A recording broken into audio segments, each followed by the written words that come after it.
tutti e benvenuti in un nuovo video di Celidonia Studio. In questo video vediamo come ho realizzato i venatori autoprodotti per fare le foglie che ho utilizzato nel video tutorial precedente della baby fatina nel fiore. I fiori che vedete vengono dal giardino di Mary Tales, miniaturista e amica delle fate. Poi vi metto nell'info box qui sotto il link alla sua pagina Facebook. Siamo da lei perché ci ha prestato il set cinematografico per realizzare questo video, ovvero la sua fantastica lightbox. E ci ha prestato pure la pasta siliconica bicomponente perché l'umana aveva finito la sua. Quindi sostanzialmente, se state vedendo questo video, è grazie a Mary Tales.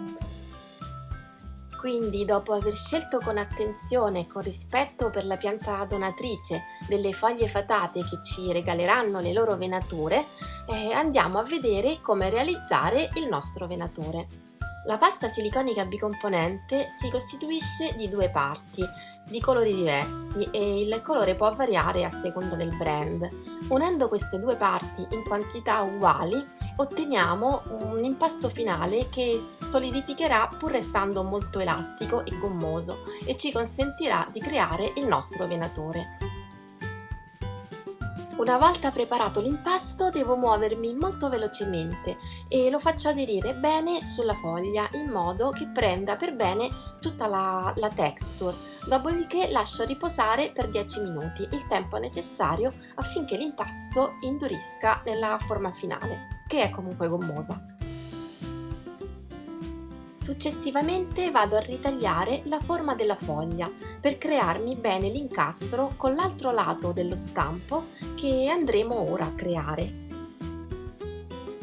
Ma prima di andare a fare la parte superiore del nostro venatore aggiungo a questo già fatto un po' di olio per bambini, questo per non far attaccare la pasta che vado poi a mettere.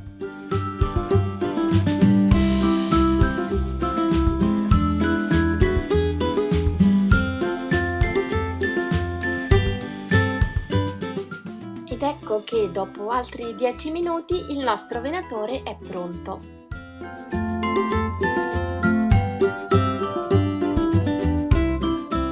E ora con una pallina di porcellana fredda posso creare la mia foglia fatata con le vere venature della foglia madre.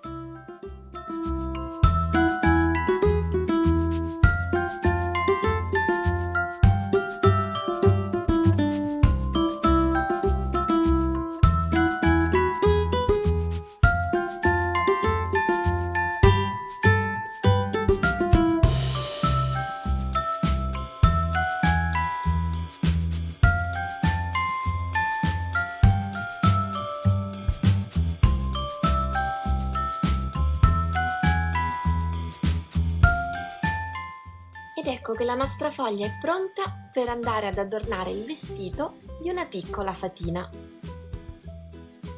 Noi vi ringraziamo per la visione e ci vediamo al prossimo video. Nel frattempo però vi diamo appuntamento sul nostro nuovo sito. Vi metto il link nell'info box qui sotto. Ciao!